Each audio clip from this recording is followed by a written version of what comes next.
from Lilian Oropesa. May tanong po ako tungkol sa rosary. Paano po ito nabuo bilang dasal ng simbahan at paano po napatunayan na si Mama Mary talaga ang gumagawa ng mga himala na kaugnay nito? Kasi po, di ba sabi sa Biblia, kahit ang kaaway ay kaya rin gumawa ng mga kamangha-manghang bagay. Yan. Siguro po una muna yung himala, no? Lagi nga po natin sinasabi na ang Diyos yung gumagawa ng himala. Through the Mary or the saints. Yan. So yung nabuo siguro, 12th century, pinaniniwalaan nga po natin na binigay mismo ni Mama Mary kay Saint Dominic and then pinakalat nila Blessed Alan Roach, yung mga ganyan po. Tapos yung rosary as a prayer, nag-start siya kasi nga, di ba, yung time po dati, yung Christian prayer, yung mga monks po, di ba, nagdadasal talaga sila ng psalter. Tapos yung mga ordinary people, dahil hindi naman sila nakakahawak talaga ng Bible that time, gusto din nilang makapagbasa or makapag-pray. So ang sabi sa kanila ng simbahan, sige, kung gusto niyo talaga mag-pray din, katulad namin, mag-pray kayo ng Our Father na po nga, di ba? Eh dati yung rosary, ang tawag Pater Noster prayer lang po yun eh. So in a day, 150 prayer ng Our Father. And then na-develop siya ng 150 Hail Marys, Ave. At yun po yung naabutan ni Pope Pius V ng mga 16th century na yung rosary nun, yun po yung dinadasal eh, yung Hail Mary po.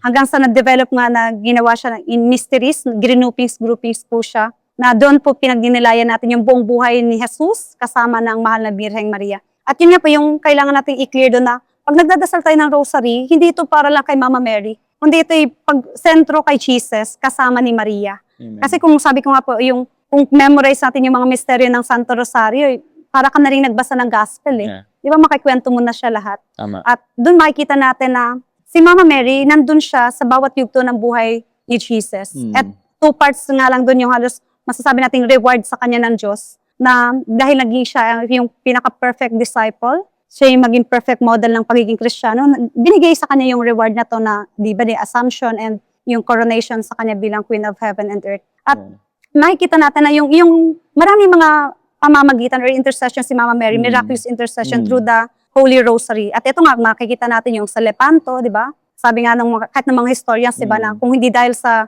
miracle na yon, di ba? Baka naging Muslim tayo ngayon, no?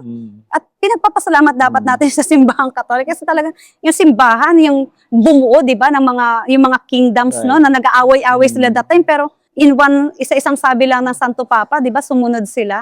At sila yung humarap sa mga Muslim. At nasan yung mga Protestante that time? Wala pa sila that time. Di ba? Parang yun. Tsaka yun, kahit dito sa Pilipinas, di ba, yung battle ng La Naval, di ba, yan sa Manila. Yan. Actually, ngayon po pa, di ba, anniversary talaga ng La Naval ngayon. Yes. Yan. Parang makikita natin na, di ba, yung kahit iilan lang, yung mga Espanyol, tsaka mga sundalo, pero, di ba, nakipaglaban sila sa mga Dutch invaders. At doon makikita natin yung kumpas ng Diyos sa pamamagitan ng pananalangin kasama niyang mahal na Birhen sa Rosario. Yeah, amen. And